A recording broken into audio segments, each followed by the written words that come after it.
Mais chez un voisin de l'Espagne, c'est l'Italie qui parle depuis hier de l'Afrique. Rome accueille un sommet en présence de 26 représentants du continent et 12 organisations internationales. Parmi eux, le roi Mohamed VI, représenté par le chef du gouvernement Aziz Saranouch, et à l'initiative de Giorgia Meloni, la présidente du Conseil italien.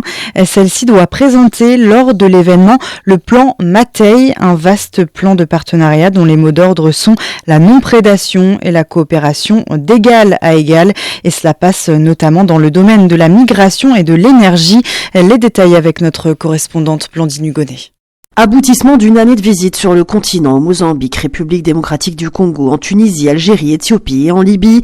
C'est aujourd'hui le grand jour pour Giorgia Meloni. Face à 26 chefs d'État et de gouvernement de pays africains, la dirigeante italienne va dévoiler dans le détail un pilier de sa politique étrangère, le plan appelé Mattei, du nom du fondateur de Eni, le géant italien des hydrocarbures, présent dans plusieurs pays d'Afrique. Une stratégie nouvelle, assure la leader souverainiste, qui propose un partenariat avant tout. Le plan Mattei est une plateforme programmatique opérationnelle sur laquelle construire un partenariat d'égal à égal avec les nations africaines, avec une approche ni paternaliste ni prédatrice, insiste Giorgia Meloni. Environnement, éducation, sécurité alimentaire, développement d'infrastructures, le partenariat aborde tous les secteurs, mais avec une priorité, celui des énergies. En échange d'investissements massifs sur le continent, l'Italie veut s'assurer en retour de nouveaux approvisionnements en ressources et ainsi faire de la botte la future plaque tournante des énergies africaines vers l'Europe, qui veut, elle, consolider son indépendance vis-à-vis du gaz russe. Autre contrepartie attendue et objectif de ce partenariat,